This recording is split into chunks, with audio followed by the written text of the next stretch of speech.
മഴത്തോരു മുൻപിലെ പുത്തൻ സ്റ്റോറിയിലേക്ക് ഏവർക്ക് സ്വാഗതം. ഈ സ്റ്റോറി ഇഷ്ടപ്പെടുവാണെങ്കിൽ സബ്സ്ക്രൈബ് ചെയ്യണേ, അതുപോലെ തന്നെ ലൈക്ക് ചെയ്യാനും ഹൈപ്പ് ചെയ്യാനും മറക്കല്ലേ.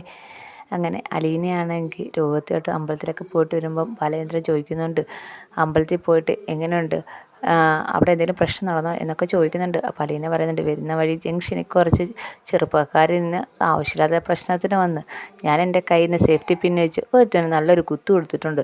അപ്പം ബാലചന്ദ്രൻ പറയാണ്, ഇത്രയും പ്രശ്നം ഉണ്ടായിട്ട് മോളെന്താ എന്നെ അറിയിക്കാഞ്ഞേ, എന്നെ വിളിച്ചാൽ പോരായിരുന്നോ?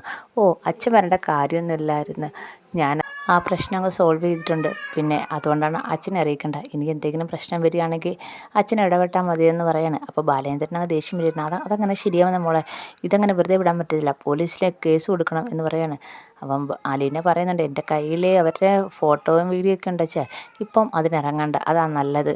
അപ്പം ബാലേന്ദ്രൻ പറയാണ്, ആ ഫോട്ടോയും വീഡിയോ ഒക്കെ എൻ്റെ ഫോണിലേക്ക് സെൻഡ് ചെയ്യും മോളെ എന്ന് പറയുന്നുണ്ട്. അപ്പം അലീന പറയുന്നുണ്ട്, അച്ഛാ ഇപ്പം വിട്ടേരെ, ഇപ്പം അവരുടെ മാനസികമായിട്ട് പ്രശ്നങ്ങൾ ഇങ്ങനെ അങ്ങ് തീരുവാണെങ്കിൽ തീരട്ടെ, ഇനി എന്തെങ്കിലും ഉണ്ടാവുകയാണെങ്കിൽ മാത്രം നമ്മൾ പോലീസിനെ അറിയിച്ചാൽ മതി എന്നൊക്കെ അലീന പറയുന്നുണ്ട്. അങ്ങനെ ബാലചന്ദ്രൻ അത് സമ്മതിക്കുകയും ചെയ്യുന്നുണ്ട്. അങ്ങനെ അലീനേൻ്റെ ഊഹത്തും കൂടെ കയറി പോവുകയാണ്. അങ്ങനെ ബാലചന്ദ്രൻ ആലോചിച്ച് നിൽക്കുകയാണ്. ഈ സമയത്താണെങ്കിൽ ചിന്നമോളെ കാണാനാണെങ്കിൽ ഊർമിള വന്നിട്ടുണ്ട്. അപ്പം ചിന്നമോളുടെ അടുത്ത് സംസാരിക്കുന്നുണ്ട്, മോളെ എങ്ങനെയുണ്ട്, എൻ്റെ കൂടെ വരുന്നുണ്ടോ എന്നൊക്കെ ചോദിക്കുന്നുണ്ട്. ഞാൻ വരുന്നില്ല, അലീന ചേച്ചിയും രേവതി ചേച്ചിയും പറഞ്ഞാലേ ഞാൻ ആരോടും വരുത്തുള്ളൂ എന്നൊക്കെ ചിന്നമോൾ പറയുന്നുണ്ട്. അങ്ങനെ ചിന്നമോളുമായിട്ട് ഊർമിള അടുക്കുന്നുണ്ട്.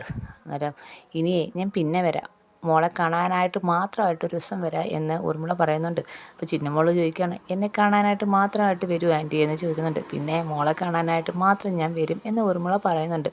അപ്പം എന്നെ കാണാൻ മാത്രം എന്താ വരുന്നതെന്ന് ചിന്നമോൾ ചോദിക്കുമ്പം പറയാണ്, നമ്മൾ തമ്മിലിപ്പോൾ ഫ്രണ്ട്സ് അല്ലേ, അപ്പം അല്ലേ മോളെ എന്ന് ഊർമിള ചോദിക്കുകയാണ്. ആണാണ്, നമ്മൾ തമ്മിലിപ്പോൾ ഫ്രണ്ട്സ് ആയതുകൊണ്ട് എനിക്ക് ചിന്നമോളെ കാണാൻ വരാമല്ലോ എന്ന് ഊർമിള പറയാണ്. ആ ഫ്രണ്ട്സാ, അപ്പം ചിന്നമോളെ കാണാൻ വരാമെന്ന് ചിന്നമോൾ പറയുന്നുണ്ട്. അങ്ങനെ ചിന്നമോൾക്ക് കുറേ ഉമ്മയൊക്കെ കൊടുത്തിട്ട് പോകുന്നുണ്ട്.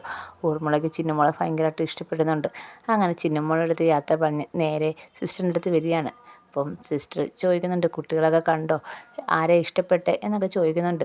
അപ്പം ആൺകുട്ടികളെയാണ് വേണമെന്നല്ലേ പറഞ്ഞത്, അതിൽ ആരെയാണ് ഇഷ്ടപ്പെട്ട, 3 പേരെ കാണിച്ചതിൽ ആരെയാണ് ഇഷ്ടപ്പെട്ടതെന്നൊക്കെ ചോദിക്കുന്നുണ്ട്. അപ്പം ഊർമിള അതിൻ്റേതായ കാര്യങ്ങളൊക്കെ പറയുന്നുണ്ട്. എന്നിട്ട് ഊർമിള സിസ്റ്ററിൻ്റെ അടുത്ത് പറയാണ്, സിസ്റ്ററെ എനിക്ക് ചിന്നുമോളെ ഇഷ്ടപ്പെട്ട് എന്ന് പറയുകയാണ്.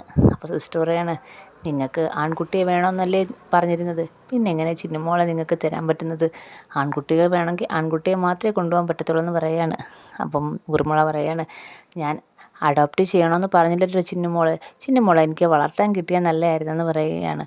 അപ്പോൾ സിസ്റ്റർ പറയാണ്, അതിൻ്റേതായ നിയമങ്ങളും കാര്യങ്ങളൊക്കെ ഉണ്ട്, പിന്നെ നിങ്ങൾക്ക് വേണ്ടുന്ന ആൺകുട്ടിയാണെന്ന് നിങ്ങൾ ഈ പേപ്പറിലെല്ലാം പറഞ്ഞിട്ടുണ്ട്, അവിടെ അറിയിച്ചതും അങ്ങനെ, അപ്പം ഞങ്ങൾക്ക് ആൺകുട്ടിയെ മാത്രമേ തരാൻ പറ്റത്തുള്ളൂ എന്ന് പറയുകയാണ്. അപ്പോഴും ഊർമിള പറയുന്നുണ്ട്, ആൺകുട്ടിയെ മാത്രം മതി, പിന്നെ ചിന്നുമോളെ എനിക്ക് വളർത്താൻ കിട്ടിയ അത് എനിക്കൊരു സന്തോഷമാണെന്ന് ഊർമിള പറയാണ്. അപ്പോൾ സിസ്റ്റർ പറയാണ്, നോക്കട്ടെ, അതിൻ്റെ മറ്റുള്ള ഡീറ്റെയിൽസും അതിൻ്റെ ബാക്കിയുള്ള കാര്യങ്ങളൊക്കെ ഞാനൊന്ന് നോക്കട്ടെ, എന്നിട്ട് ഊർമിളയെ അറിയിക്കാം എന്ന് സിസ്റ്റർ പറയുന്നുണ്ട്. നെടുമ്പുരയ്ക്കലാണെങ്കിൽ ബാലചന്ദ്രൻ ഇങ്ങനെ ഓരോ കാര്യങ്ങളിങ്ങനെ ആലോചിച്ചുകൊണ്ടിരിക്കുകയാണ്. രോഹിത്തിൻ്റെയും ബബിതയുടെയും സ്വഭാവം എന്ത് വഷളായിരുന്നു, ആ കാര്യവും വീട്ടിലെ പ്രശ്നവും എല്ലാം ഇങ്ങനെ ആലോചിച്ചുകൊണ്ടിരിക്കുകയാണ്. എന്നിട്ട് ഇപ്പം രോഹിത്തിനും ബബിതയ്ക്കും വന്ന മാറ്റമൊക്കെ ആലോചിച്ചിങ്ങനെ സന്തോഷത്തോടെ ഇങ്ങനെ ഇരിക്കുകയാണ്. അപ്പോഴാണ് അലീന അങ്ങോട്ട് വരുന്നത്. അലീന അങ്ങോട്ട് വന്നിട്ട് ചോദിക്കുന്നത്, അച്ഛൻ കഴിക്കാൻ വരുന്നില്ലേ, അച്ഛൻ എന്താ ആലോചിക്കുന്നത്, വന്നേ എന്ന് പറയാണ്. അപ്പോഴത്തേക്ക് ബാലചന്ദ്രൻ അങ്ങോട്ട് എണീച്ച് വന്നിട്ട് പറയാണ്, മോളെ ഞാനൊരു കാര്യം പറയട്ടെ മോളോടെന്ന് പറയാണ്. എന്താ അച്ഛന് പറയാനുള്ളതെന്ന് പറയാണ്. ഞാൻ നിന്നോട് എന്താ പറയേണ്ടത് എന്നും ബാലചന്ദ്രൻ്റെ കണ്ണ് നിറയുന്നുണ്ട്. അച്ഛൻ എന്താ കണ്ണ് നിറയുന്നത്, അച്ഛൻ എന്താ ഈ കാണിക്കുന്നതെന്ന് ചോദിക്കുകയാണ്. അല്ല മോളെ, എൻ്റെ മക്കളെല്ലാം പലയിടത്ത് ചീഞ്ഞ് നാറേണ്ടിയായിരുന്നു, അവരെയെല്ലാം തട്ടിപ്പൊക്കി എല്ലാം വൃത്തിയാക്കി നന്നാക്കി നീ ഒരേ കുടക്കീഴിലേക്ക് കൊണ്ടുവരികയാണ്, ഞാൻ എന്താ നിന്നോട് പറയാനുള്ളതെന്ന് പറയുകയാണ്. അപ്പം ആലീനയ്ക്ക് അത് കേൾക്കുമ്പോൾ ഒരു സങ്കടം വരുന്നുണ്ട്.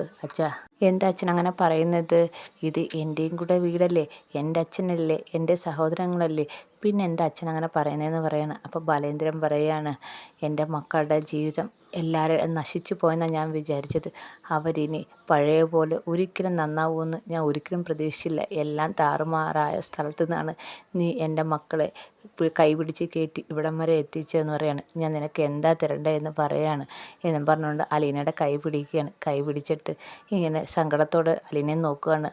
അച്ഛൻ എന്തിനാണ് സങ്കടപ്പെടുത്തുന്നത്? ഇതെൻ്റെ അച്ഛനല്ലേ, അച്ഛൻ എൻ്റെ സ്വന്തം അച്ഛനല്ലേ എന്ന് പറയാണ്. ഇത് കേൾക്കുമ്പോഴത്തേക്ക് ബാലേന്ദ്രന് ഭയങ്കര സങ്കടം വരുന്നുണ്ട്. എനിക്ക് ആരും ഇല്ലാതിരുന്ന കാലത്ത് എൻ്റെ കൂടെ നിന്ന് എന്നെ പിടിച്ചു കയറ്റിയത് എൻ്റെ അച്ഛനല്ലേ എപ്പോഴും എൻ്റെ കൂടെ നടന്നതെന്ന് അലീന പറയാണ്. പിന്നെ അച്ഛൻ എന്തിനാണ് സങ്കടപ്പെടുന്നത്? ഞാൻ എപ്പോഴും അച്ഛൻ്റെ കൂടെ തന്നെ ഇല്ലേ എന്ന് അലീന പറയാണ്. അപ്പം ബാലചന്ദ്രനാണെങ്കിൽ ഇതൊക്കെ കേൾക്കുമ്പോഴത്തേക്ക് ഭയങ്കര വിഷമവും അതുപോലെ സന്തോഷം തോന്നി. അലീന ഇങ്ങനെ രണ്ട് കൈയും കൂടെ ചേർത്ത് പിടിച്ച് ഇങ്ങനെ തല കുനിച്ച് ഭയങ്കര നന്ദിയോടെ നിൽക്കുകയാണ്. ഇത് കാണുമ്പോഴത്തേക്ക് അലീനയ്ക്ക് ഭയങ്കര സങ്കടപ്പെടുന്നുണ്ട്. അച്ഛൻ എന്താ ഈ കാണിക്കുന്നത്? ഞാൻ എന്താ നിനക്ക് തരേണ്ടത്? ഞാൻ എന്താ നിന്നോട് പറയേണ്ടത്? ഒന്നും എനിക്കറിയത്തില്ല മോളെ എന്നും പറഞ്ഞുകൊണ്ട് അലീന ഇങ്ങനെ ചേർത്ത് പിടിക്കുകയാണ് ബാലചന്ദ്രൻ.